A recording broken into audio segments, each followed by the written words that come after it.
The wind carried the smell of antiseptic and death through the emergency room doors at Mercy Heights Hospital at exactly 11:47 p.m. on a Tuesday night.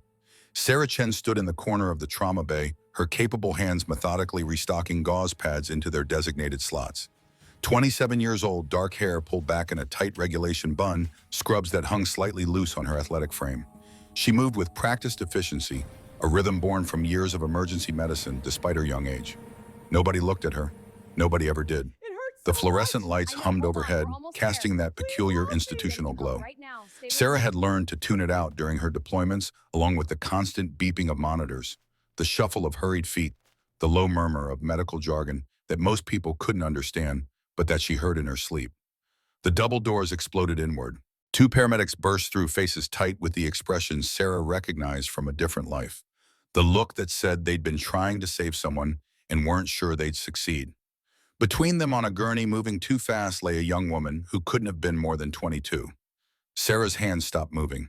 The gauze pad remained suspended for just a moment before she set it down with perfect control and turned her full attention to the incoming casualty. The patient wore what was left of civilian clothes, jeans, tank top, both soaked dark red. Sarah's trained eye cataloged everything instantly: multiple entry wounds, high velocity, scattered grouping. The woman's face was pale lips showing that bluish tint that meant hypoxia meant time running out. GSW to the chest, abdomen, and right thigh, the lead paramedic said, voice rushed but professional. Lost her twice in the ambulance. Got her back both times, but she's circling the drain. BP 70/40 and dropping. Dr. Michael Torres stepped forward. 38, experienced 12 years at Mercy Heights. Sarah had watched him work, competent with standard trauma by the book approach. This wasn't standard. Trauma Bay 2, Dr. Torres said, his voice carrying controlled urgency. Let's move. Someone get me a central line kit. Where's the trauma surgeon? The team swarmed the gurney, everyone moving, everyone shouting. Organized chaos that wasn't quite organized enough. Sarah watched from her corner, tracking everything. The way the residents' hands trembled, pulling on gloves. The way the younger nurse fumbled with the IV bag. The way nobody was really looking at the monitor, seeing what Sarah could see from 20 feet away. The patient was coding. Push 2 units O negative, Dr. Torres ordered. Prep for intubation. He was doing everything right, everything by protocol, everything the way they taught it in medical school. The monitor's alarm changed pitch, that particular sound that makes every medical professional's spine go rigid. Ventricular fibrillation. She's crashing, someone said. Dr. Torres' expression tightened. For just one terrible second, Sarah saw something she'd seen before in doctors' faces downrange. The moment they realized they were about to lose someone and didn't know how to stop it. Crash cart, he said. Start compressions. A young resident, started chest compressions. His rhythm was wrong, too fast, too shallow. Bouncing instead of compressing. Moving the body without moving blood. The monitor flatlined. That sound, that single sustained tone, that terrible electronic declaration that a heart had stopped beating. Sarah's eyes closed, just for 1 second. In that second, she heard helicopter rotors. The thump, thump, thump of Black Hawk blades beating hot Afghan air. Someone screaming, "Medic," in a voice cracked with terror. The smell of blood and cordite and dust. The weight of her rifle in one hand and trauma shears in the other. She opened her eyes. The gauze pads could wait. Sarah moved. Not fast speed was the enemy of precision, but she moved with an inevitability that made people step aside without knowing why. Her slight limp from the IED blast in Kandahar barely noticeable. Her young face absolutely calm. "Excuse me, you need to," Torres started to say. Sarah's voice cut through the chaos like a blade. "Step aside, doctor." The words were quiet, measured, but they carried something that made every person in that trauma bay pause. It was the voice of someone who'd given orders in places where hesitation meant death. Combat authority compressed into 3 simple words. Dr. Torres blinked. "I'm sorry, who are..." Step aside. This time it wasn't a request. It was a command delivered in a tone that belonged somewhere else entirely. Somewhere loud and terrible and far away. He stepped aside. Sarah took position at the gurney. "Stop," she said to the resident doing compressions. "But protocol says wrong rhythm. You're bouncing her, not compressing. You're moving her body without moving her blood. Watch." Sarah placed her hands on the patient's sternum. Proper position, proper angle. She pushed down, smooth, controlled, exactly 2 inches. Release. Allow full recoil. Again. 100 compressions per minute, exactly. 2 inches deep. Full recoil. You are not breaking ribs. You're manually pumping a heart that forgot how to beat. The room went silent except for the steady rhythm of Sarah's compressions and the flatline alarm. Dr. Torres found his voice. Who are you? Sarah didn't look at him. Her eyes were on the patient's face, watching for subtle signs that blood was moving, oxygen reaching the brain, life still possible. Doesn't matter. What matters is this: Marine walked into an ambush, and you're about to let her die because you're second-guessing yourself. How do you know it was an ambush? Sarah looked up briefly, eyes sweeping the room. Wound pattern, 3 entry points, high angle scattered grouping. Incoming fire from an elevated position. The chest shot missed the heart by 2 inches, either professional all-shooter who wanted her wounded or amateur luck. The thigh wound hit the femoral artery. And look at her hands. Everyone looked. The patient's hands were scraped raw, defensive wounds. This wasn't a random shooting, Sarah said. This was a targeted hit. Military precision wounds from someone who knows how to kill. I've treated this pattern before. Too many times. Silence. Dr. Torres' voice was quiet. The paramedics said it was a mugging gone wrong. Sarah's jaw tightened, compressions never stopping. Then they were lied to. She looked at the monitor. The flatline was showing irregularities, little blips in the tone. Her trained eyes caught what others missed. Get me a 14-gauge angiocath. Now. Dr. Torres hesitated. For what? Oh yeah, tension pneumothorax on the right side. Air's building up in the chest cavity, collapsing the lung, crushing her heart. That's why compressions aren't working. You're trying to pump blood through a system being crushed from the inside. I need to decompress. I wasn't certain if... Now I'm certain. Get it. Something in her voice, that absolute confidence born from performing this procedure under rocket fire, made him move. He grabbed the kit and handed it to her. Dr. Torres, take over compressions. Same rhythm I'm doing. Don't speed up. Don't slow down. He stepped forward, placed his hands where hers had been. She watched for 3 compressions, nodded once, then moved. Her fingers found the patient's chest, counting ribs by feel, finding the second intercostal space like she'd done it 100 times before. Because she had. In forward operating bases with names like Dwyer and Leatherneck, in casualty collection points under mortar fire, in the backs of MRAPs racing towards surgical facilities. Someone want to explain what's happening here?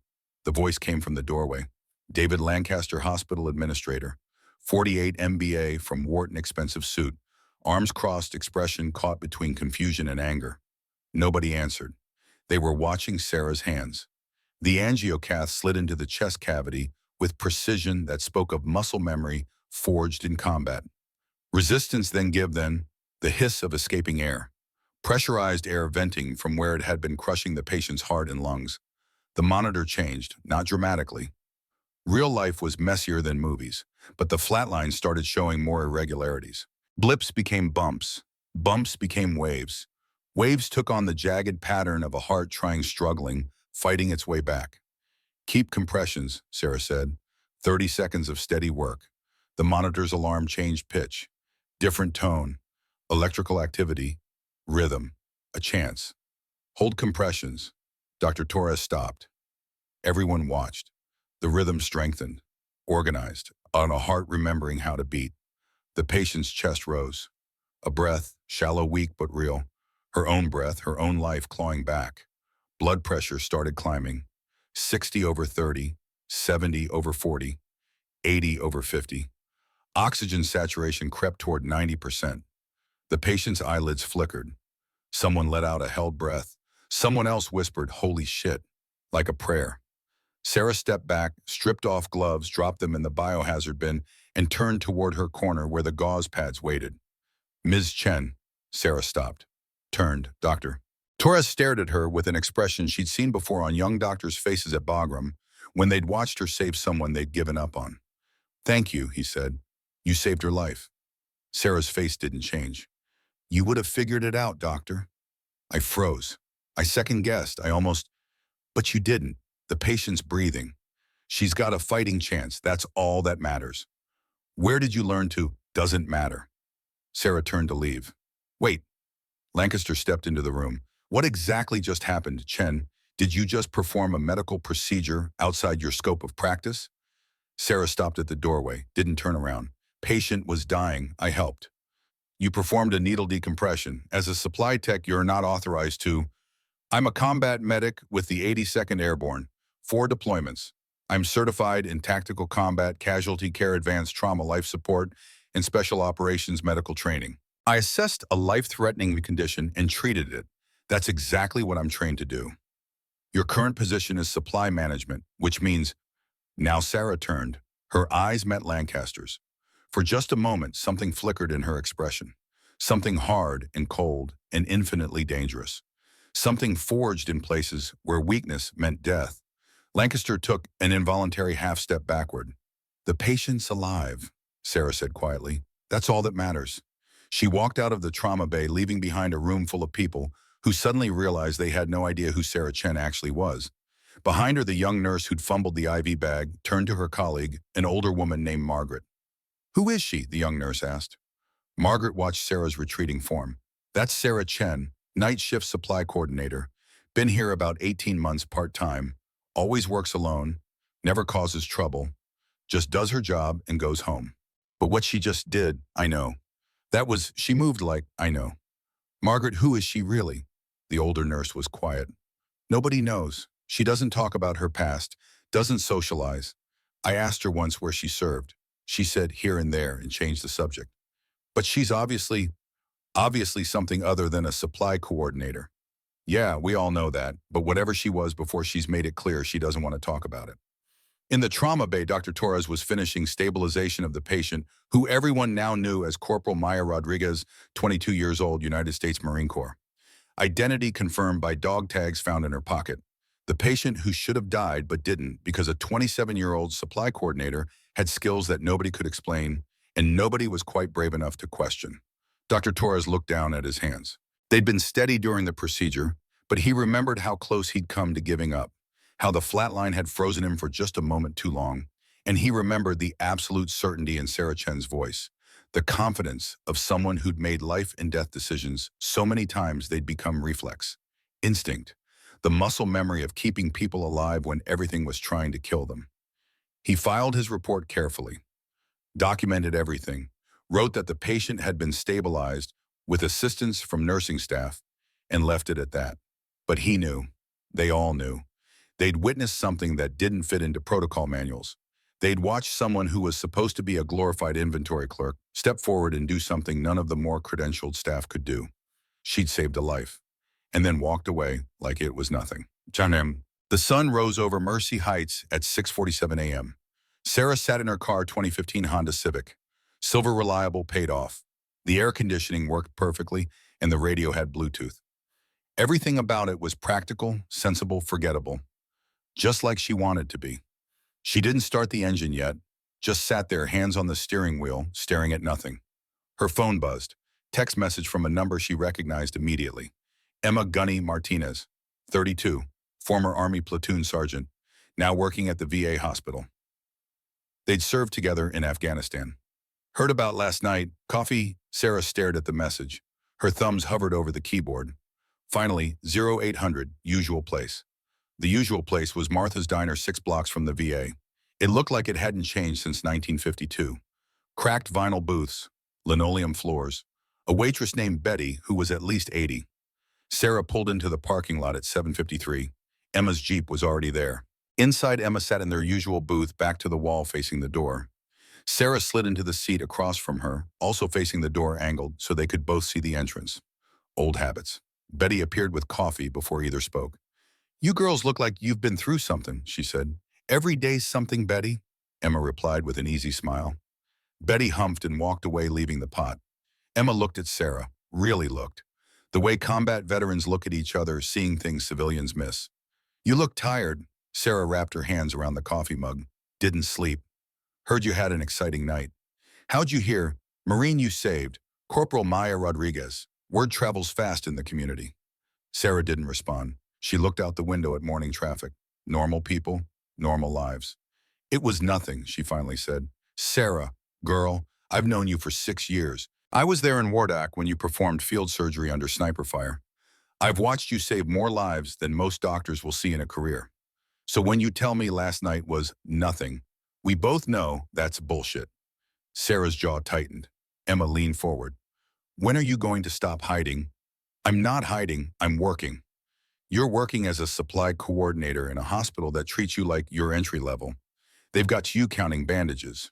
You, the woman who trained combat medics. The woman who has more trauma experience than their entire ER staff combined. The war's over, I'm out. Time to move on. Or, Emma said carefully, you're burying yourself in a storage room until you forget who you are. I didn't forget. I know, that's what worries them. Who's them, hospital administration? Lancaster specifically. My friend in HR says they're looking for reasons to push you out. Too intense, they say. Doesn't fit the team culture. Makes the other staff uncomfortable. I do my job. You do everyone's job. That's the problem. You make them look bad just by existing. Sarah drank her coffee. Black, no sugar. So what do you want me to do? Emma march into Lancaster's office and tell him I was a combat medic for the 82nd Airborne, that I have more field experience than their trauma surgeons, that I could run their ER better than anyone they've got. Yes. And you think that would change anything? Emma was quiet. Then no, probably not, but at least you'd be fighting instead of fading. Sarah's phone buzzed. Unknown number. Some instinct made her answer. Chen? The voice was military. Official. Female. Staff Sergeant Sarah Chen. Sarah's spine went rigid. Nobody had called her Staff Sergeant in 18 months. I'm out, ma'am. I'm aware this is Colonel Patricia Hayes, Joint Special Operations Command. We have a situation concerning Corporal Maya Rodriguez, the Marine you saved last night. Sarah's grip tightened on the phone. What about her? What I'm about to tell you is classified. Corporal Rodriguez was not the victim of a random shooting. She was part of a classified operation that was compromised. We believe someone inside deliberately burned the mission, and 30 minutes ago someone attempted to kill Corporal Rodriguez in her hospital room. Sarah's blood went cold. Is she always alive? Barely. We moved her to a secure location. But Staff Sergeant, we have a problem. Rodriguez won't talk to our medics, won't let anyone near her except the woman who saved her life last night. The woman who knew it was an ambush just by looking at her wounds. Ma'am, I've been out for 18 months. I don't need you to deploy. I need you to keep her alive while we figure out who burned her and why. Off the books, completely deniable. Sarah looked out at the normal people living normal lives. The life she'd been trying to build. When do I start? Hayes gave her an address, a time, instructions to come alone. Sarah hung up, set the phone down carefully. Emma was watching. That was JSOC. Yeah. They pulling you back. Not officially. But Sarah stood, pulled out her wallet, left a 20 for coffee that cost $6. But nothing, I've got somewhere to be.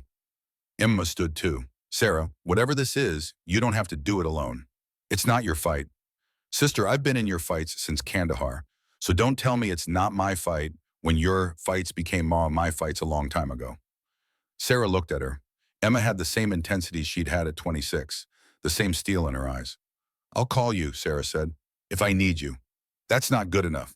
It's going to have to be. Sarah walked out. Emma watched her go, then pulled out her phone and made a call. When it was answered, she said 3 words. Sarah's back in. The address was a warehouse in the industrial district. Concrete block, no windows, single steel door with a keypad.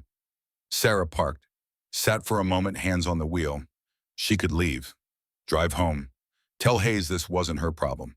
But there was a 22-year-old Marine inside who'd been shot by someone who knew what they were doing. And that Marine had looked up from a gurney and recognized something in Sarah's eyes that made her feel safe enough to fight for life. Sarah had spent 6 years learning that when someone trusted you like that, you didn't walk away. She got out of the car. The door opened as she approached. Inside, Colonel Patricia Hayes, 48, 26 years in the Army. 2 rows of ribbons telling a story of someone who'd been everywhere. Staff Sergeant Chen, Hayes said, I'm out, ma'am. Sarah is fine. Fair enough. Thank you for coming. Follow me. They walked through the warehouse converted into a safe house/field hospital. Temporary walls, medical equipment that looked too new and expensive. 3 soldiers in civilian clothes, all armed, all watching Sarah. In the back room, Corporal Maya Rodriguez. She lay in a hospital bed, monitors tracking vitals, free lines running. Her chest heavily bandaged where Sarah had performed the decompression. But her eyes were open. And when Sarah walked in, those eyes locked onto her with desperate relief. You come? Maya said, voice weak. You came. Sarah approached slowly, medical training, engaging automatically. Skin color improved. Breathing steady. The kid was recovering. How are you feeling, Corporal? Like I got shot 3 times, but alive. Because of you. Sarah checked the monitors. Blood pressure stable. Heart rate normal. Oxygen saturation 97%. You're doing well. Good work by whoever patched you up after stabilization. Colonel Hayes brought in a team, but I couldn't let them. Maya's voice broke. Sarah looked at her. Really looked. The kid was terrified, not of physical pain. The fear that came from trusting the wrong person and nearly dying. You're safe here, Sarah said. Am I? They tried to kill me in the hospital while I was unconscious. Someone put something in my IV. I woke up feeling wrong, like my body was shutting down. I hit the call button. They ran. The nurse found a syringe. What was in it? Hayes answered from the doorway. Succinylcholine, paralytic, stops all muscle function, including breathing, leaves almost no trace. If Rodriguez hadn't woken up exactly when she did, she'd have stopped breathing and it would have looked like complications from her injuries. Sarah's jaw tightened. Military training, inside knowledge, someone who knew exactly where she was. Exactly, Hayes said, which brings us to why you're here. Hayes gestured for Sarah to follow her to a makeshift office folding table with a laptop and sat phone. Coffee, Hayes offered. I'm good, ma'am. Hayes poured herself a cup. How much do you know about defense contracting? Enough to know it's where the real money is. Understated but accurate. Hayes set down her cup. Corporal Rodriguez wasn't the victim of random violence. She was a courier, transporting documents from a whistleblower inside Sentinel Defense Systems. Third largest defense contractor in the country. Public face, yes. Reality is, they're a criminal organization with a government contract. 15 years of defrauding the Department of Defense. Phantom shipments, substandard materials. Bribes, we're talking $2 billion minimum. Sarah's expression didn't change, but her eyes sharpened. $2 billion. Rodriguez was carrying hard evidence. Emails, financials, manifests. Everything needed to prove systematic fraud going back to 2008. If this reaches the right people, 40 to 50 individuals go to prison. Senators, Pentagon officials, corporate executives. And Rodriguez is the witness. Correct. The documents exist in multiple locations, but without Rodriguez's testimony connecting the documents to the crimes, any lawyer tears the case apart. She's the human link that makes the evidence admissible. Sarah looked back toward Maya's room. She's 22 years old. I know. Probably joined right out of high school, wanted to serve. Now she's got a target on her back from people with unlimited resources. Exactly. So why me, Colonel? You've got access to every security asset in the military. Hayes was quiet for a moment. Because I don't know who I can trust. Whoever tried to kill Rodriguez had inside information. They knew her location, her security level. They walked in and out without alarms. That's someone with access to military systems. You think someone in your command is compromised. I think someone with high-level clearance accessed operational details. JSOC itself might be compromised, so I can't use official channels, can't use military protection, can't trust anyone who might report back. Hayes looked directly at Sarah. But I can trust a combat medic who saved a Marine's life because it was the right thing to do, who has no connections to current operations and doesn't care about politics or money. You don't know me that well, ma'am. I know your file. 82nd Airborne, 4 deployments, Afghanistan, Somalia, every classified operation since 2016 that needed medical support, your name appears. You're one of the best combat medics the Army ever produced. Sarah said nothing. I also know, Hayes continued, that you took early separation at 26 and immediately started working as a supply coordinator, making minimum wage. That tells me you're not doing this for money. You need to keep your hands in the work. People like you don't retire, they just find new ways to serve. People like me burn out, ma'am, get tired, need normal lives. Is that what happened last night? Did you burn out when you saved Rodriguez after an entire ER team was failing? Silence. Hayes pressed forward. Here's what I'm asking. Keep Rodriguez alive for 72 hours. 3 days while I work backdoor channels to set up secure testimony. No official capacity, just you, Rodriguez, in a safe location. Can you do that? Sarah looked at her hands. Young hands, but already scarred. Hands that had held rifles and scalpels, sometimes simultaneously. What happens after 72 hours? Rodriguez testifies. Federal prosecutors take custody. Witness protection. The case goes forward. Justice gets served. And the people who want her dead will have missed their window. Once the testimony is recorded and distributed, killing her becomes pointless. Sarah nodded slowly. I need to understand what happened during the shooting. Complete picture. Whatever you need. And Colonel, if someone comes for her again, I'm not calling for backup. I'm handling it. Hayes studied Sarah's face. Whatever she saw made her nod. Understood. There's equipment in the back. Take what you need. Sarah returned to Maya's room. The kid was awake, watching the door like she expected attackers any second. Corporal, I need you to tell me exactly what happened. Everything, start to finish. Maya took a slow breath. It was supposed to be simple. Meet a contact in a parking garage downtown. The contact was Jennifer Walsh, early 40s, worked in procurement at Sentinel Defense. She'd been feeding information to military intelligence for 6 months. What happened? I got there early, standard procedure. That's when I noticed things were off. The garage was too empty, no security cameras visible when the brief showed 3. And while she was by her car, but her posture was wrong, terrified. Sarah listened, monitoring Maya's vitals automatically. Heart rate elevated but stable. The kid had training. I approached slowly, Maya continued, called her name. She turned and I saw pure terror. She mouthed, run. Then the shooting started. From where? Above. Second level. 3 shooters minimum, professional, coordinated, suppressed weapons. They weren't shooting to scare. They were shooting to kill. But you survived, 3 hits out of 40 rounds. I moved, combat evasion, rolled behind a concrete pillar, returned fire, maybe hit 1, then I saw Walsh. Maya's voice cracked. She was down, center mass, kill shot, dead instantly, and I realized this wasn't about stopping the transfer. This was about eliminating everyone who knew. Did you get the documents? They were in her car. I had maybe 10 seconds before they repositioned. I grabbed the hard drives, ran, made it to my car 2 blocks away, took hits during the run. The chest shot would have killed me if I'd been wearing plates, but this was civilian clothes, low profile. I had soft armor, stopped the round but broke ribs. Sarah processed this. The femoral hit, grazed it. I knew I was bleeding bad, but I had to move. Got to a safe house, called in. They told me to get to an ER, any ER. I picked Mercy Heights because it was close. And you ended up coding on my watch. Yeah, sorry about that. Don't apologize for surviving.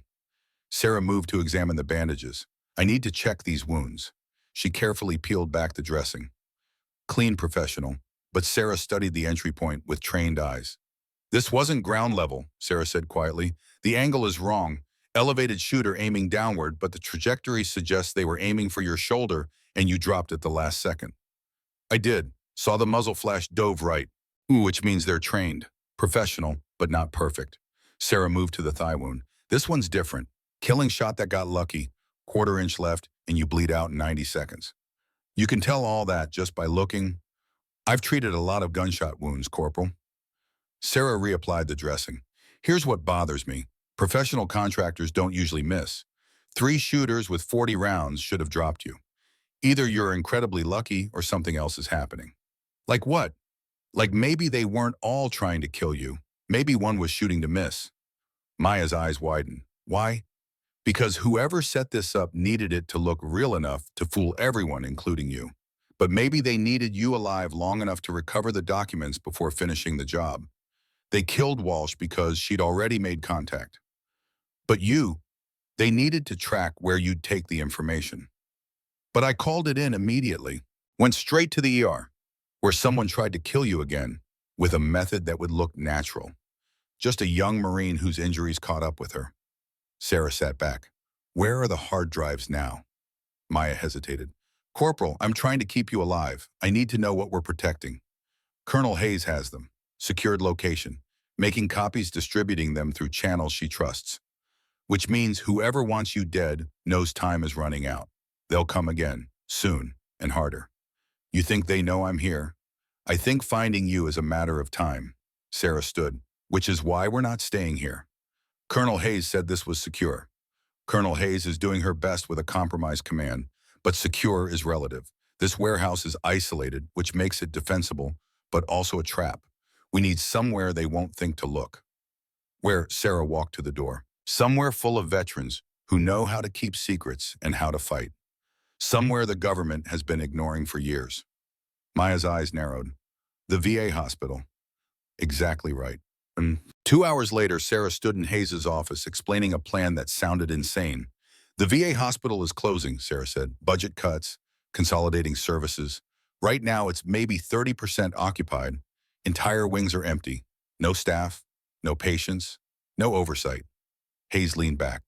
You want to hide a high-value witness in an abandoned government building.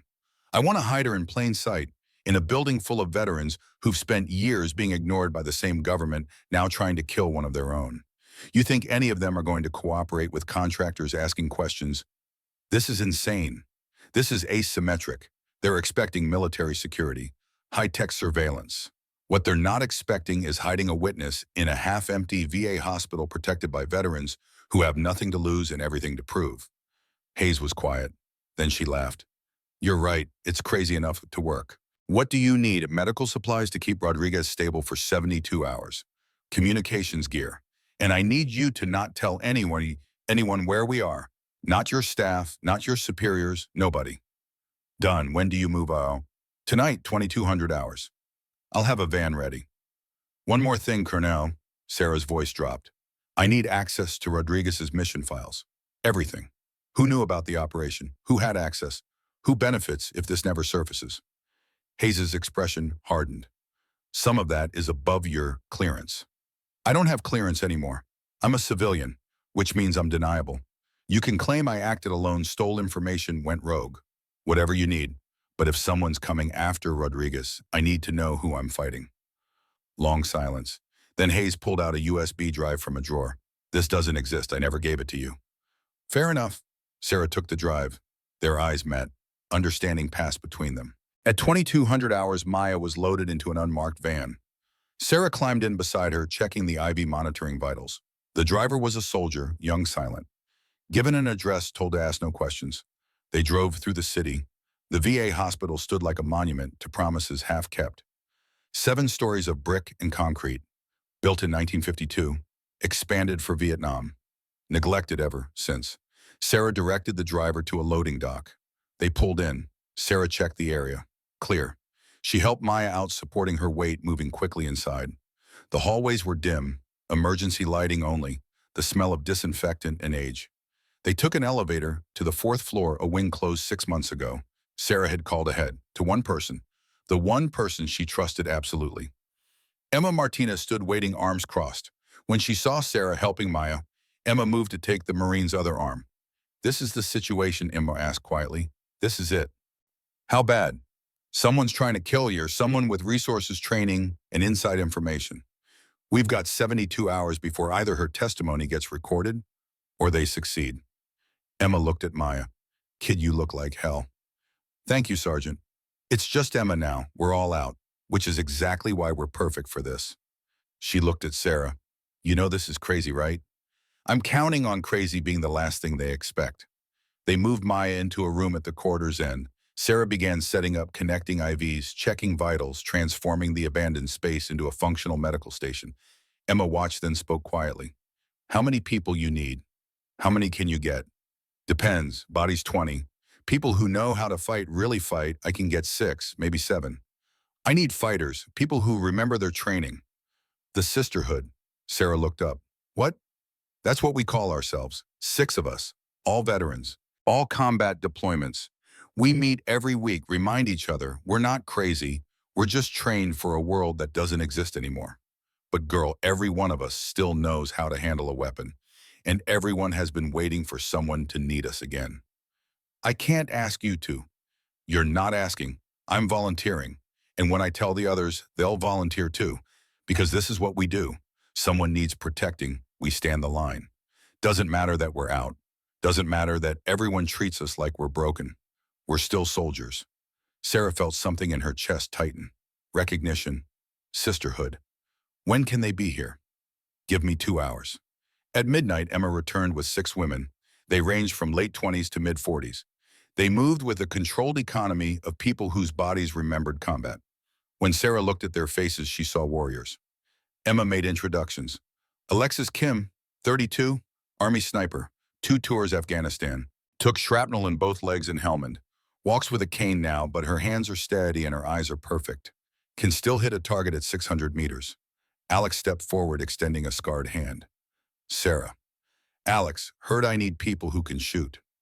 Been too long since I had a real mission.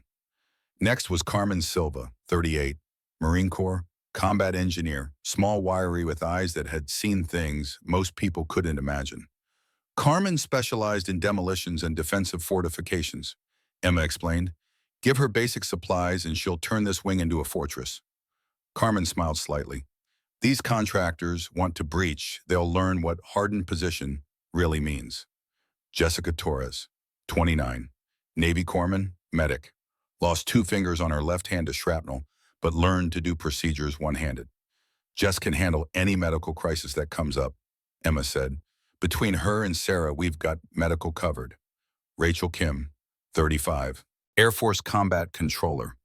Deaf in one ear from an IED, but her tactical mind was razor sharp. Rachel thinks in terms of fields of fire and kill zones, Emma said. She's our tactical planner. Lisa Chen, 33, Army engineer, hands that trembled slightly from nerve damage, but remembered how to construct obstacles in defensive positions. Lisa can make any space defensible with whatever materials are available. And finally, Maria Santos, 42, Marine Corps infantry, one of the first women in combat roles. Gray already streaking her dark hair.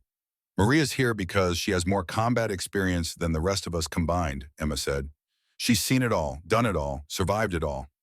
Maria met Sarah's eyes, a nod passed between them, recognition of shared experience.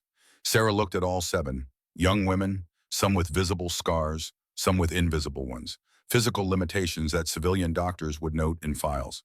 But when she looked at their eyes, she saw what they still were. She saw soldiers. Thank you for coming, Sarah said. I won't lie, this is dangerous. Corporal Rodriguez is a witness in a case involving $2 billion in defense contractor fraud.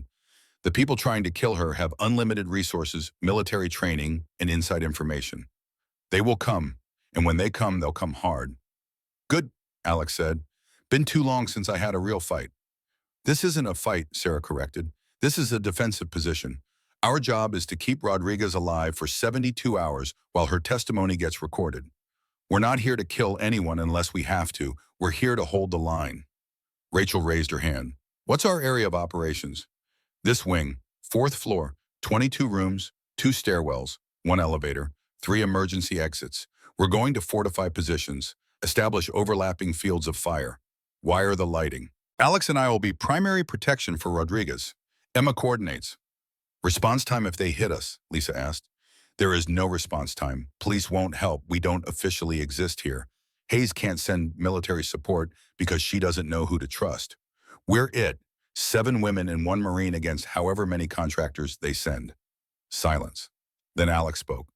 Sarah, I'm 32 years old. I've got PTSD, chronic pain, and a Purple Heart. I walk with a cane. The VA keeps suggesting disability retirement because they say I'm not functional enough for work. You know what that's like, being told you're broken, being treated like you're fragile? The others nodded. So when Emma called and said a combat medic needed help protecting a Marine, that's not a request, that's validation. Someone telling me I'm still capable, still useful, still a soldier. So yeah, it's dangerous. We might die. But at least we'll die doing something that matters instead of filing disability claims and going to therapy. Amen, Carmen said. So let's be clear, Alex finished. We're not here because you asked. We're here because this is who we are. Someone needs protecting, we stand the line. Doesn't matter what the civilians think of us, we're still warriors. Sarah felt that tightness in her chest, the sisterhood that formed in combat and didn't break just because you came home. Then let's get to work, Sarah said. We've got maybe 24 hours before they figure out where we are. I want this wing locked down tight. The women scattered to their tasks. Carmen moved furniture, creating barriers and choke points. Lisa disappeared into maintenance areas, emerging with the materials for obstacles. Alex positioned herself at the main corridor intersection, rifle across her lap, calculating sightlines. Emma stayed with Sarah at the window, both looking out over city lights. You know this is crazy, Emma said. You said that already. I mean really crazy. 7 women against trained contractors. Some of us are injured. Some of us have PTSD. We should be home, safe, living normal lives. Should be, but aren't. What's your point? Emma smiled slightly. My point is, I wouldn't want to be anywhere else. And these contractors have no idea what they're walking into. They see women, they'll assume weakness. But we've got something they don't. What's that? Nothing to lose and everything to prove. We're women veterans who've been told we're broken for so long, some of us almost believed it. Almost. Now someone's giving us a chance to prove that broken doesn't mean useless. That experience matters. That we're still soldiers. Sarah nodded. When they come, it'll be fast and brutal. They won't negotiate. They'll breach, hard eliminate resistance, execute Rodriguez. That's their plan. So what's ours? Make them regret it. Make them pay for every inch. Make them realize that attacking 7 women veterans isn't an easy mission. It's a last stand, and last stands become legends. Emma nodded. There's the 82nd Airborne mindset. Let's show these contractors what real soldiers look like. At 0300 hours, preparations were complete. The 4th floor had been transformed into a defensive position. Carmen had created barriers that funneled attackers through narrow corridors where they'd be exposed to crossfire. Lisa had wired improvised flashbang devices. Alex had established 3 firing positions with clear sight lines. Rachel had mapped every angle, every field of fire, every defensive layer. Sarah stood in Maya's room checking vitals. Stable. Improving. Sarah, Maya said quietly, I heard you talking. 7 women protecting me. That's not enough. When they come, Sarah interrupted. They'll be expecting military security, armed guards. What they won't be expecting is 7 combat veterans who've forgotten more about fighting than their contractors ever learned, who've been in situations where being outnumbered was normal, who've survived things that would break most people. But you're, Maya stopped. Women, veterans, some of us injured. You can say it, it's all true. But you know what else is true? Alex can hit a target at 600 meters, despite walking with a cane. Carmen can turn this wing into a fortress with supplies from a janitor closet. Jess can handle any medical crisis one-handed. Rachel can read a battlefield like sheet music. Lisa can build obstacles that'll stop a truck. Maria has more combat experience than most active duty infantry. Emma's coordinated operations in situations that would make these contractors quit. Sarah leaned against the wall. Age and gender and injury are just numbers and categories. Experience is what keeps you alive. We've got experience they can't buy, can't train for, can't compensate for with youth or technology. So when they come, you stay in this bed and let us do what we do best. What's that? Keep Marines alive when everything's trying to kill them. It's what I've been doing since I was 21. No reason to stop now. Outside, dawn was beginning to break. 7 women took positions preparing to prove that soldiers don't stop being soldiers just because they come home. And somewhere across town in an office representing billions in defense contracts, General Victor Stone was receiving a phone call. We found her, the voice said. We're VA hospital, 4th floor, closed wing, minimal security, should be easy. Stone leaned back in his leather chair. Send a team, make it look like an accident. Fire building collapse, anything that erases the witness. How many assets? 12, all our best. Fast, final, untraceable. The line went dead. Stone allowed himself a small smile. He'd spent 50 years climbing over bodies to reach the top. What he didn't know was that one of those people he'd stepped on had just decided to step up. And Sarah Chen had a very long memory. The call came at 0847 hours. Sarah was checking Maya's vitals when her encrypted phone buzzed. Hayes. Talk to me, Sarah answered. We've got movement. Financial tracking shows wire transfers from Sentinel Defense. $2 million moved to an offshore contractor firm in the last 4 hours. That's cleanup money. They're mobilizing. Sarah's jaw tightened. Timeline. Best guess, they'll hit you sometime in the next 12 to 24 hours, before Rodriguez's testimony window opens. How many? Hayes was quiet. Intercepted communications suggest a full tactical team. 12 operators, all former military, all with combat experience. They're not sending security guards, they're sending killers. Good, then we'll know what we're dealing with. Sarah 12 against 7, and your 7 are what Colonel women veterans, some of us injured. Sarah's voice carried an edge. Those 7 women have more combat experience than most active units. They've survived things that would break your tactical team. They've fought in wars these contractors only read about. So yeah, we're women. Some of us are injured.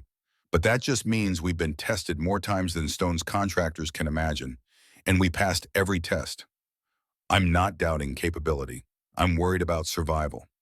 So am I, which is why I'm going to make sure they survive. Sarah moved to the window. What else? The team lead is Marcus Cole, former Delta Force, decorated, dishonorably discharged for excessive force. Since then, he's been freelancing. Wet work, he's good, very good, and he's got 11 operators almost as good. Tactical preference, fast, violent, overwhelming, doesn't negotiate, doesn't take prisoners, breaches hard, eliminates all resistance, completes objective exfils. Average time on target is under 8 minutes. Sarah processed this. 8 minutes. That's how long they needed to hold. Send me everything you have on Cole. Already encrypted and sent. Sarah, last chance to extract. I can have federal marshals there in 20 minutes. Negative, Colonel. We're committed. We'll hold. You're stubborn. I'm a soldier. It's in the job description. Sarah ended the call and turned to Maya. The kid was sitting up, determination on her young face that couldn't quite hide the fear. They're coming, aren't they? Maya asked. Yes. When? Soon, today, tomorrow. They can't wait much longer. Maya looked at her hands. They were shaking slightly. Not fear, but adrenaline. The body preparing for violence it knew was coming. I'm sorry, Maya said quietly. I'm sorry you and those women are going to risk your lives because I picked up a package. Sarah crossed the room in 3 strides. She grabbed a chair, pulled it next to Maya's bed. Listen to me, Corporal. You didn't cause this. Corrupt men who've been stealing for 15 years caused this. A general who values money over honor caused this. You did exactly what a Marine is supposed to do. You saw wrong and reported it. You put mission before self. That's not something to apologize for. That's something to be proud of. But those women have been waiting for this. For years. They've been living in a world that told them they're broken. Now someone's giving them a chance to prove otherwise. To stand the line one more time. To show that being a woman veteran doesn't mean being weak. It means being tested in ways most people can't imagine. So don't you dare apologize for giving them purpose. That's the greatest gift you could have given them. Maya wiped her eyes. I just don't want anyone to die. Then don't die. Stay alive. Testify. Make sure those 7 women's sacrifice, if it comes to that, means something. Make sure Stone and everyone like him goes to prison. That's how you honor what we're doing.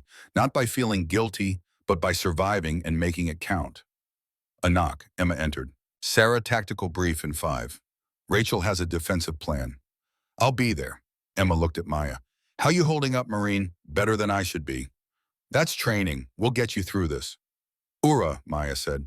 That's what I like to hear. Rest up. When this gets loud, stay low and quiet. We've got this.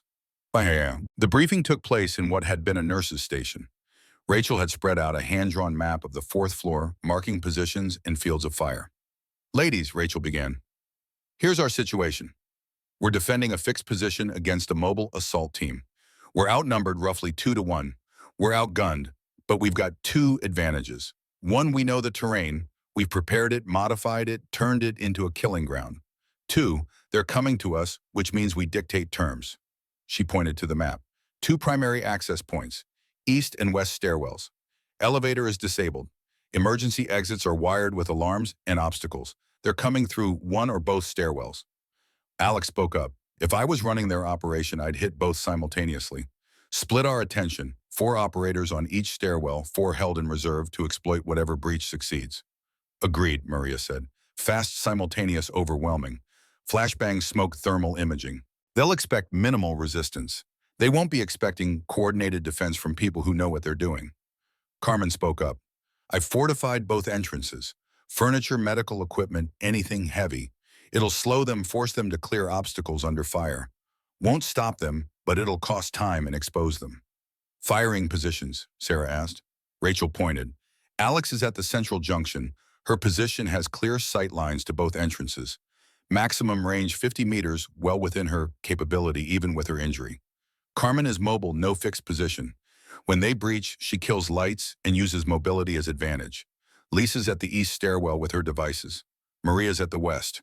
Rachel and Jess are floating, reinforcing wherever pressure's heaviest. Emma's with Sarah, protecting Rodriguez as primary objective. Fallback positions.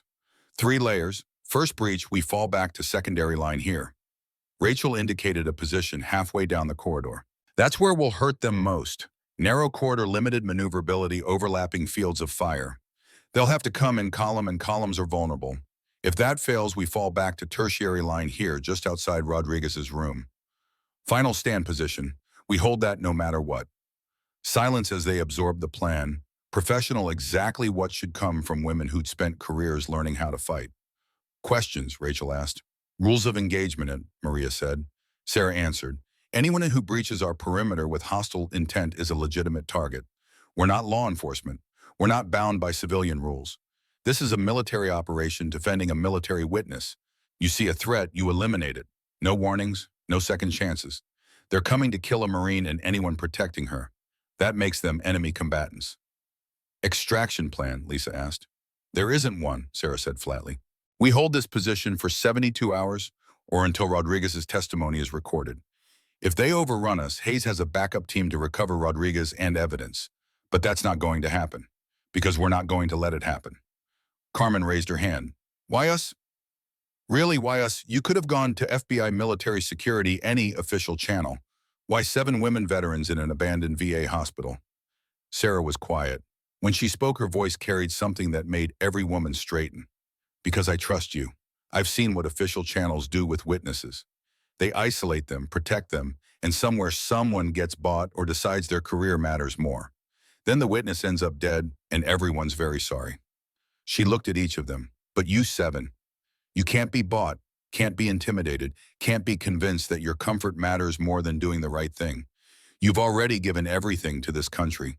You've got nothing left to lose and everything to prove. That makes you the most reliable asset I could possibly have. Not because you're the best trained or best equipped, but because you're the most trustworthy. Alex spoke. Sarah's right. We're here because someone finally realized we're still useful, still capable, still soldiers. And soldiers don't quit. They don't run. They stand and fight until the mission's complete or they're dead. That's what we're going to do. Ura, the others responded. Rachel rolled up the map. Positions by 1800 hours. That gives us the day to rest, prepare mentally, and make peace with whatever happens. This isn't about survival. This is about mission completion. We keep Rodriguez alive. Everything else is secondary. The meeting broke up. The women dispersed to positions, preparations, thoughts about what was coming. Sarah returned to Maya's room. The kid was asleep, peaceful despite everything. Sarah checked vitals. Stable, strong. Emma entered quietly. She's going to make it. The kid, she's got something most people don't. What's that? She's got 7 women warriors willing to die for her. That's the best protection in the world. Sarah nodded. How are the women? Scared, determined, ready, good combination. Fear keeps you alert. Determination keeps you fighting. Being ready means when the moment comes, training takes over. Are you scared? Emma was quiet. Terrified, but not of dying. I made peace with that in Wardak. No, I'm scared of failing. Scared of letting that kid down. Letting you down. Scared we'll try our hardest and it won't be enough. It'll be enough.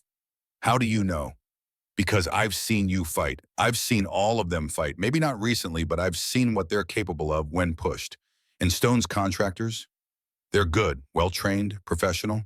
But they've never faced people like us. People who've been tested in ways they can't imagine. People who've survived things that should have broken them and came out stronger. Sarah turned to Emma. When they breach, they're expecting security guards. Maybe local police. What they're going to find is 7 combat veterans who remember exactly how to fight and exactly what they're fighting for. That's not a fair fight. That's an ambush. We're going to teach them the most important lesson. What's that? Never underestimate women in a profession where most people break. The sun climbed higher. Afternoon faded toward evening. The women took positions, checked weapons, and waited. Sarah sat by the window watching the parking lot. Her phone showed 1647 hours.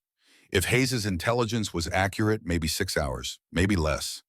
Her mind drifted to Afghanistan, to Wardak province, to the ambush where her team had been hit because bad intelligence sent them into a kill zone. 3 soldiers died that day. Sarah had tried to save them all, working under fire, doing everything right, but sometimes everything right wasn't enough. She'd carried that weight for 6 years, the faces of the soldiers she couldn't save, the certainty that better intelligence, better planning, better leadership could have prevented their deaths. Until now. Until a 22-year-old Marine needed protecting from people who thought women veterans were easy targets. until Sarah had a chance to prove that the skills she'd learned in Blood and Fire still mattered. Her phone buzzed. Hayes. They're moving. Intercepted communications confirm a team departed 40 minutes ago. They'll be in your area within 2 hours. Sarah, last chance. Negative, Colonel. We're committed. We'll hold. I know what you're thinking. I know what happened in Wardak. But don't let the past cloud your judgment. Those women with you, they're trusting you. I know exactly what they're trusting me to do, and I'm going to do it. Not because I'm trying to make up for Wardak, because this is the right thing to do. There's a difference. Revenge is about the past. Justice is about the future. I'm not trying to change what happened. I'm trying to make sure it doesn't happen again. That kid lives. Stone faces consequences. Those 7 women know their choice meant something. That's mission completion. Hayes was quiet. Good hunting, Staff Sergeant. And Sarah, if anyone can pull this off, it's you and those warriors. We'll see in a few hours. Sarah ended the call and stood. Time to brief the women. Time for final preparations. She walked down the corridor. The sisterhood is in position, Alex at the junction rifle ready, eyes scanning. Carmen in shadows practically invisible. Lisa at the east stairwell surrounded by her devices. Maria at the west, checking her weapon with professional precision. Rachel and Jess moved between positions, making final adjustments. Emma stood with Sarah, both looking at what they'd built. It's a good defense, Emma said. If they come the way we think, we'll make them pay. And if they're smarter, then we adapt. That's what we do. The enemy gets a vote in how the battle goes, but we get a vote in how it ends. Sarah nodded. Gather everyone. I want to say something before this starts. 5 minutes later, they all 7 stood in the corridor outside Maya's room. Young faces, some scarred, some carrying invisible wounds, but their eyes were sharp, alert, ready. Sarah looked at each of them. Ladies, Sarah began, in about 90 minutes, 12 men are going to breach this floor intending to kill Corporal Rodriguez and anyone protecting her. They're professionals. They're trained. They're equipped with the best gear. They expect an easy mission. In and out in 8 minutes. She paused. They're wrong, Alex spoke up. Damn right they're wrong. What they don't know, Sarah continued, is that they're not walking into a hospital floor. They're walking into a kill zone prepared by 7 women who've forgotten more about combat than their contractors learned. They're walking into a defensive position held by soldiers who remember what it means to hold the line. Carmen grinned. They're going to have a very bad night. Here's what I need you to remember, Sarah said. We're not here to win. We're here to hold. We hold for 72 hours or until Rodriguez's testimony is recorded. That's the mission. Everything else, every shot fired, every position defended, every second we keep them from Rodriguez is in service of that mission. If we have to fall back, we fall back. If we have to sacrifice positions, we sacrifice them. But we do not under any circumstances let them reach that Marine. Clear, clear, they responded. One more thing. When this is over, when Rodriguez is safe and Stone is in custody, and the story gets told, people are going to ask why 7 women veterans volunteered to stand against trained killers. They're going to ask if we were crazy or suicidal or just didn't know better. Sarah's eyes moved from face to face. Tell them the truth. Tell them we did it because someone needed help and we were capable of providing it. Tell them we did it because being a woman veteran doesn't mean being broken. It means being tested in ways most people can't imagine. Tell them we did it because experience matters more than gender or age or injury. And tell them that the most dangerous thing in the world isn't a trained operator with the best equipment. It's a woman veteran who knows exactly what she's capable of and has decided her life is worth spending on something that matters. Silence held. Then Alex spoke, voice rough with emotion. I've been waiting years for someone to need me like this again. To prove I'm not just damaged goods waiting for disability checks. This is the best day I've had since I got out. So thank you, Sarah. Thank you for giving me this. Thank you for being here. Wouldn't be anywhere else. The others nodded. Agreements unspoken but absolute. They'd chosen this, chosen to stand the line, chosen to be warriors one more time. Emma checked her watch. Sun's going down.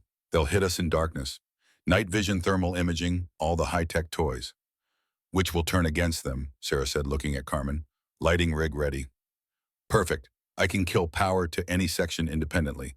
They've got night vision, great. That makes them blind when I hit them with sudden light changes. Lisa, devices are positioned at choke points. They breach, they'll get disoriented. Not lethal, just enough to slow them and make them easier targets. Maria, West stairwell is mine. They come through that door, they'll regret it. Rachel and Jess. We float. Wherever the pressure's heaviest, that's where we'll be, Rachel said. Alex, the sniper patted her rifle. I've got 200 rounds in sight lines to both stairwells. They show themselves, they go down. Emma, you're with me on Rodriguez. We're the last line. If they get past everyone else, we hold the room. No matter what. No matter what, Emma confirmed. Sarah pulled out her phone. 18:23 hours. Sunset in 15 minutes. Full darkness in 45 fun. Positions? Sarah ordered quietly. This is it. The warriors dispersed. Alex moved to her junction. Carmen faded into shadows near lighting controls. Lisa took position at the east stairwell, Maria at the west. Rachel and Jess moved to their floating positions. Emma followed Sarah back to Maya's room. Inside, the kid was awake, sitting up, determined despite the fear. They're coming, Maya said, not a question. Yes. How long, boy? Maybe an hour. When it starts, you stay in this bed. You don't move. You don't look. You just stay alive. That's your only job. Understood. Sarah, I'm a Marine.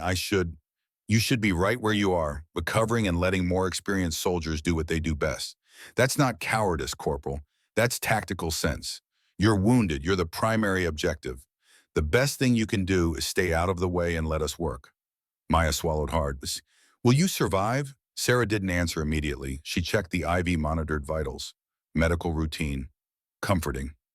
Honestly, I don't know, but we're better prepared than they expect. We're more experienced than they imagine, and we're more motivated than they can understand. That gives us a fighting chance. Sometimes that's all you need. Emma positioned herself by the door, checking her rifle sidearms, spare magazines. You know, Emma said quietly, when I woke up this morning, I thought it was going to be another boring day. Now I'm about to get in a firefight with defense contractors. Life's funny. You could leave, Sarah said. Could, won't, same as you. Same as me. The sun disappeared. Darkness fell across the city, across the hospital, across the 4th floor where 7 women warriors waited. Sarah's phone buzzed. Text from Hayes. They're 15 minutes out. 12 signatures in 2 vehicles, commercial panel vans. They'll park close, breach fast. God be with you all. Sarah showed the text to Emma, then sent a group message. 15 minutes, weapons tight until they breach. Remember your training. Trust your instincts. Make every shot count. Responses came back. Alex, Roger. Carmen. Ready. Lisa, position secure. Maria, bring them on. Rachel, holding. Jess, set. 7 women, 1 Marine, 12 trained killers inbound. The odds weren't good, but then again, the odds had never been good. Not in Afghanistan, not in Iraq. Not in any of the places where these warriors had fought and bled and somehow survived. They'd survived because they were tougher, smarter, and more experienced than the people trying to kill them. Tonight would be no different. Sarah checked her rifle one last time. Loaded, safety off, ready. She looked at Maya. Stay down, stay quiet. No matter what you hear, you stay in that bed. Understand? Yes, Sarah. Good Marine. The minutes ticked by. Silent. Tense. The quiet before the storm that every combat veteran recognizes. Then in the distance, the sound of vehicles. Engines cutting off, doors opening. Footsteps. Sarah's phone lit up. Text from Carmen, who had visual on the parking lot. 2 vans, 12 operators, full tactical gear, night vision, suppressors, breaching equipment. They're splitting. 6 on east, 6 on west. Simultaneous breach. ETA 2 minutes. Sarah forwarded the message to all positions. Then she stood beside Emma, both facing the door, weapons ready, and waited for the thunder. The thunder came at 2043 hours. No warning, just the sharp crack of breaching charges on both stairwell doors, followed by the pop hiss of flashbang grenades. But the grenades went off in stairwells, not on the floor. Carmen's barriers had worked. The contractors had to clear obstacles before entering, and that delay cost them surprise.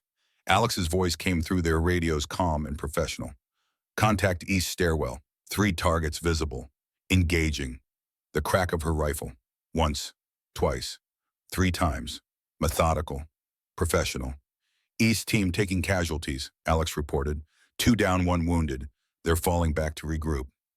West stairwell. Maria's voice. 4 operators breaching. Engaging now. More gunfire. The distinctive bark of Maria's rifle mixed with suppressed weapons returning fire. 1 down, Maria reported. 3 advancing. They've got body armor. Center mass shots aren't stopping them, switching to headshots. Sarah listened, processing an information, calculating angles, predicting movement. Next to her, Emma held position, covering the door. Carmen's voice, killing lights in 3, 2, 1. The corridor outside plunged into darkness, followed immediately by shouts from the contractors. Night vision is useless in complete dark, Carmen said, grim satisfaction in her voice. And I don't need it, engaging targets of opportunity. More gunfire, the sound of men stumbling in darkness. Rachel's voice, East team regrouping. They're bringing up breaching equipment. Looks like they're going to blow through our barriers. Negative, Lisa's voice. Let them try, I've got a surprise. 30 seconds, then a massive explosion from the east stairwell. Lisa's improvised device had detonated. East stairwell is compromised, Lisa reported, but so is their advance. Multiple casualties. The explosion collapsed part of the barrier here. We've got a breach point. Falling back to secondary line, Rachel said, Jess with me. Alex, can you cover the affirmative? I've got the angle. Sarah heard organized movement, the sisterhood executing their fallback exactly as planned. Then Maria's voice strained. West team is pushing hard. They've breached the first barrier. I'm falling back to secondary position. Carmen, can you support? Sarah asked. Already moving. These guys don't know I'm here. They're about to find out. More gunfire. Closer now. The contractors were advancing. East team is through the breach, Alex reported. 4 operators moving in column, taking shots now. The crack of her rifle. Again and again, each shot deliberate. 2 down, 2 retreating. They've realized a sniper has them pinned. They're bringing up suppressive fire, Rachel said. Alex, you need to displace. Negative, I've got the best angle. I can hold. But then the sound changed. Full automatic fire, sustained. The contractors were dumping magazines at Alex's position. Alex, Emma's voice over the radio. I'm hit, Alex said, her calm voice now tight with pain. Took rounds through my good leg. I'm still in the fight, but I've lost mobility. Rachel, get to Alex, Sarah ordered. Moving. West team is at the secondary line, Maria reported. 3 operators. They're good, using fire and maneuver. Carmen and I are holding, but they're going to break through eventually. Sarah made a decision. Emma, you've got Maya. I'm going to the secondary line. Sarah, you're supposed to be last line. And I will be. But if West team breaks through, there won't be the last line. Hold this room. Nobody gets past you. Sarah. But Sarah was already moving rifle up, advancing toward the gunfire. She'd spent 6 years running toward gunfire instead of away from it. Too late to change now. She reached the secondary line where Maria and Carmen had taken cover behind an overturned hospital bed. Incoming fire sparked off metal, chewed into walls. The contractors were advancing by Bound's textbook tactics. Sarah, Maria saw her. What are you doing here? Helping. How many? 3, maybe a 4th hanging back. They're well-trained, special forces maybe. They know what they're doing. Sarah assessed the situation in seconds. The corridor was narrow, good for defense, but also meant the contractors' numbers didn't matter as much. They could only come 2 at a time. But they had better equipment, better weapons, younger reflexes. What they didn't have was 6 years of combat experience. Maria, you've got left side, Carmen right. I'm center, overlapping fields of fire. Don't waste ammunition. Make every shot count. We hold here until they either retreat or we're forced back. Clear. Clear, Maria said. Clear, Carmen echoed. Then let's show these contractors what real soldiers look like. The contractors advanced, 2 of them moving fast weapons up using proper cover. But Sarah had been reading battlefield movements since she was 21. She saw the pattern, saw where they'd go. She aimed where the first contractor would be in 2 seconds. The contractor appeared in her sights exactly when Sarah knew he would. Sarah fired. The contractor bent down. The second contractor immediately laid down suppressive fire, but Carmen had already moved position flanking. Her shot took the contractor in the side where body armor didn't cover. The remaining contractors fell back, confidence shaken. They'd expected easy targets, women who'd panic and break. What they'd gotten was disciplined fire from shooters who knew exactly what they were doing. Sarah's radio crackled. Alex's voice, East team is retreating. I don't think they expected this much resistance. They're regrouping at the stairwell. Oh, status? Sarah asked. Legs bleeding, but I can still shoot. Rachel, patch me up. Lisa has reinforced the breach. If they try again, we'll be ready. West team is pulling back too, Maria reported. 2 KIA, 1 wounded. They're dragging casualties back to the stairwell. Sarah checked her watch. 21:56 hours, 13 minutes since the first breach. The contractors had expected to be done by now. Instead, they'd taken casualties, failed to advance past the secondary line, and discovered their targets weren't helpless women. All positions, this is Sarah. Sit rep. The responses came back. Alex wounded but operational. Carmen uninjured, ammunition adequate. Lisa uninjured, barriers holding. Maria uninjured, position secure. Rachel uninjured. Jess uninjured. Emma uninjured, protecting Rodriguez. 7 women against 12 professionals, and the score was heavily in favor of the women. But Sarah knew this wasn't over. The contractors would regroup, reassess, come at them differently. Harder. Her phone buzzed. Text from Hayes. Local PD responding to reports of gunfire. I'm delaying them, but you've got maybe 20 minutes. Can you hold, Sarah typed back. We'll hold. She turned to Maria and Carmen. Police are inbound, which means the contractors are going to make one final push. Everything they've got. They can't afford to be here when cops arrive. So they'll go all in, Maria said. Exactly. All in. No holding back. Just overwhelming force trying to break through before time runs out. Carmen smiled grimly. Good. I was worried this might be too easy. Sarah's radio crackled. This time it wasn't one of her team. It was an external frequency. Attention occupants of the 4th floor. This is Marcus Cole. We can do this the easy way or the hard way. Give us Corporal Rodriguez and we walk away. You live. She dies quickly. Or we come in hard and everyone dies slow. Your choice. You've got 60 seconds. Sarah looked at Maria and Carmen. Both had expressions that said, not happening. Sarah keyed her radio. Cole, this is Sarah Chen, former 82nd Airborne Combat Medic, current guardian of Corporal Rodriguez.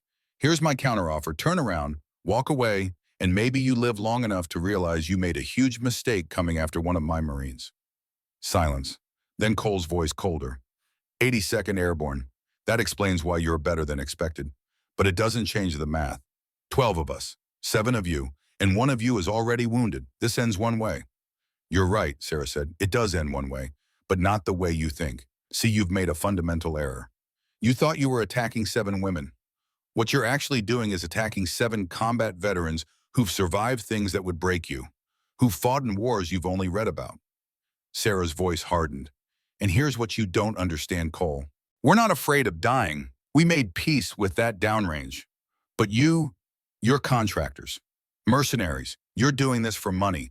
And here's the thing about fighting for money: when the cost gets too high, you lose your nerve. We don't have that problem. We're fighting for something worth dying for. Silence. Then, 60 seconds is up. We're coming. Then come, Sarah said. We'll be waiting. She switched to the internal channel. All positions, they're making their final push. This is it. They're going to throw everything at us. I need everyone at peak performance.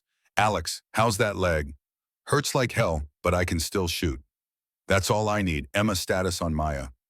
Kids scared but holding it together. We're secure. Everyone else, a chorus of ready responses. Then here we go. Remember, we're not trying to kill them all. We're just trying to hold long enough for police to arrive. Hold the line. Make them pay for every inch. And above all, protect Rodriguez. Ura, came the response from 7 women warriors who'd chosen to stand one more time. The second assault came 60 seconds later. More coordinated, more aggressive. Both stairwells simultaneously. Flashbangs, smoke grenades, suppressive fire like a sustained thunderstorm. The contractors came in hard. No caution, no cover. Just overwhelming firepower trying to break through by force. Contact both stairwells, Alex's voice. Multiple targets. East team is pushing through, Rachel reported. 6 operators. They're accepting casualties to advance. West team doing the same, Maria called out. They're running right at us. Sarah had moved to the center position between the 2 advancing elements, ready to reinforce whichever line broke first. Beside her, Carmen moved like smoke, engaging targets from unexpected angles. The gunfire was deafening, sustained, overwhelming. And then through the chaos, Sarah heard a sound that shouldn't be there. A sound from 6 years ago that her brain recognized instantly. The distinctive thump of a helicopter. Her phone buzzed. Hayes, cavalry has arrived. Army decided this was worth bending some rules. You've got a reaction force inbound. Hold for 90 more seconds. 90 seconds. An eternity in combat, but also nothing. All positions, Sarah's voice cut through the gunfire. Reinforcements inbound, 90 seconds, hold the line. The contractors must have heard the helicopter too. Their assault intensified, becoming desperate. They knew what an army reaction force meant. They knew their time was up. The sisterhood held. Alex, wounded, continued putting rounds down range with mechanical precision, each shot finding its target. Carmen, moving through smoke and darkness like a ghost, appeared and disappeared, her rifle barking, contractors falling. Lisa, her improvised devices expended, picked up a fallen contractor's weapon and used it against them. Maria, position compromised, fell back to Sarah's location, the two combat veterans working together with seamless coordination. Rachel and Jess held the east line through determination and fields of fire that made advancement suicidal. And Emma, last line of defense, stood at Maya's door with her rifle up, ready to kill anyone who got past the others. The helicopter sound grew louder, closer. 30 seconds, Hayes' voice. The contractors' assault faltered. They could hear it too, could hear their time running out. Cole's voice over the radio, all elements, extract, repeat, extract now. The contractors broke and ran, not organized retreat, a rout. Panic overtaking training as they realized they'd lost, failed, and needed to get out before Army arrived. They're retreating, Rachel called. Both stairwells. Let them go, Sarah ordered. Don't pursue. Lock down the floor and tend to wounded. The sound of running feet fading down stairwells. Vehicle engines starting. Tires squealing. And then the beautiful sound of soldiers fast roping onto the hospital roof. Sarah lowered her rifle, took a breath. The first calm breath in what felt like hours but had been less than 20 minutes. Her radio crackled. Hayes, Sarah, you still with us? Still here, Colonel. Casualties. Alex took a round through the leg. Everyone else is shaken but operational. Rodriguez is secure.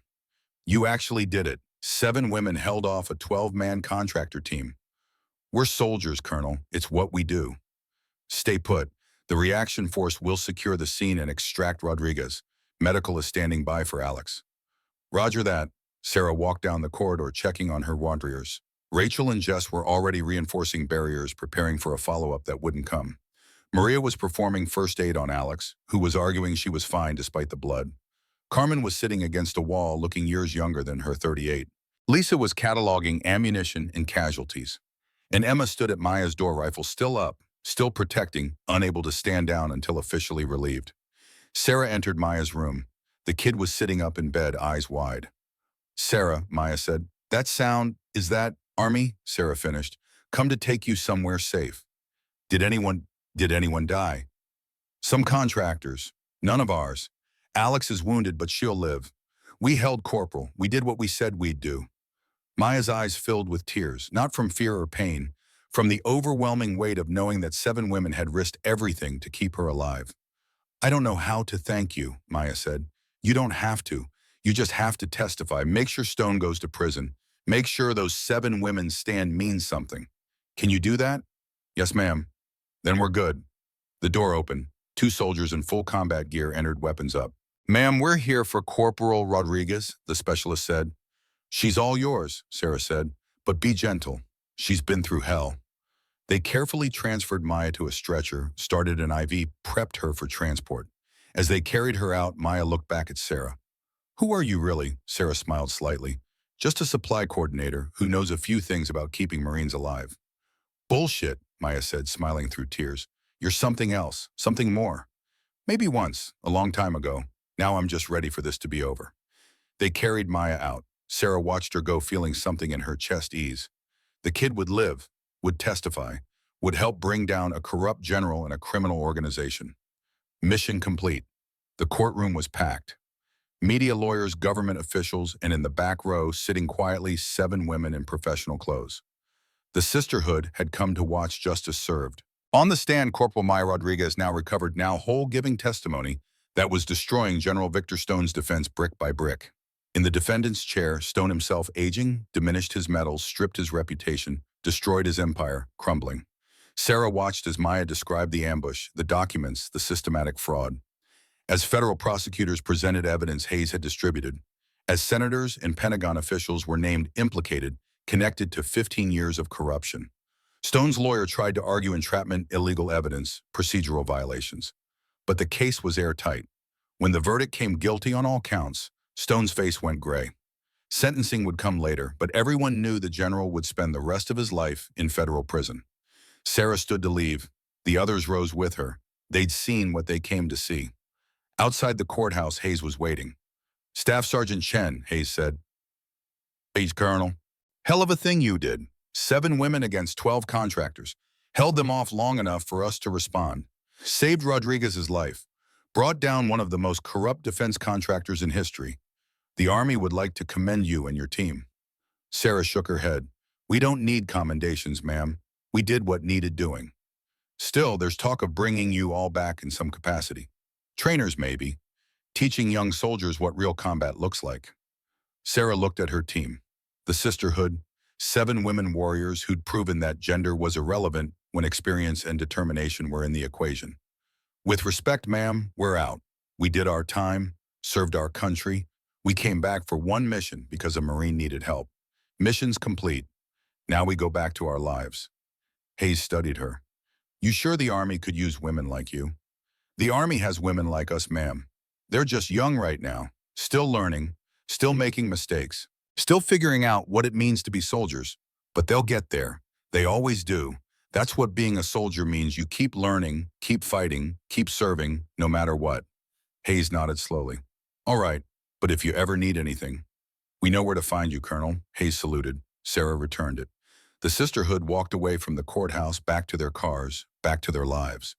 At Martha's diner, they gathered one more time. Betty brought coffee without being asked. She knew these 7 by now, knew they'd done something important, even if they'd never talk about it. So Emma said, what now? Alex laughed, adjusting her cane. Back to physical therapy appointments, probably. Back to my apartment, Carmen said. My plants are probably dead. I've got nieces to visit, Lisa added. And I've got a job interview, Rachel said. They sat in comfortable silence. 7 women who'd stood together, fought together, held an impossible line together. You know what's funny, Maria said. For years, people treated us like we were broken, damaged, used up. And then we saved a Marine's life and brought down a general, Jess finished. Funny how that works. We proved something, Alex said quietly. We proved that being a woman veteran doesn't mean being weak. That experience matters, that warriors don't stop being warriors just because they come home. We proved that soldiers don't quit, Impa said. Ura, they responded together. Sarah looked at these women, her sisters, her team, her sisterhood. They'd come together for one mission, stood against overwhelming odds, and won, not because they were men or young or equipped with the best gear, but because they were soldiers who remembered what that word meant. Same time next week, Sarah asked. Wouldn't miss it, Alex said. I'll be here, Carmen added. One by one, they all agreed. Same time, same place, same booth. Because that's what soldiers did. They stood together, in combat and in peace, young and old, active and out. Once a soldier, always a soldier. The sisterhood finished their coffee, paid Betty, and went their separate ways. Back to lives that looked ordinary on the outside, but carried the weight of something extraordinary on the inside. And in a hospital across town, Sarah returned to her shift, back to coordinating supplies, back to being efficient and professional, back to being the supply coordinator nobody noticed. But she noticed them, noticed the young doctors and nurses, noticed when they made mistakes, noticed when they needed help, and sometimes when the situation demanded it, when a life hung in the balance and nobody else knew what to do, she stepped forward. Not as Sarah Chen supply coordinator, but as Staff Sergeant Chen, 82nd Airborne Combat Medic, keeper of dying soldiers, holder of lines warrior who'd never really separated because warriors like her never do. They just wait for the next time someone needs them. And when that call comes, they answer. Every single time,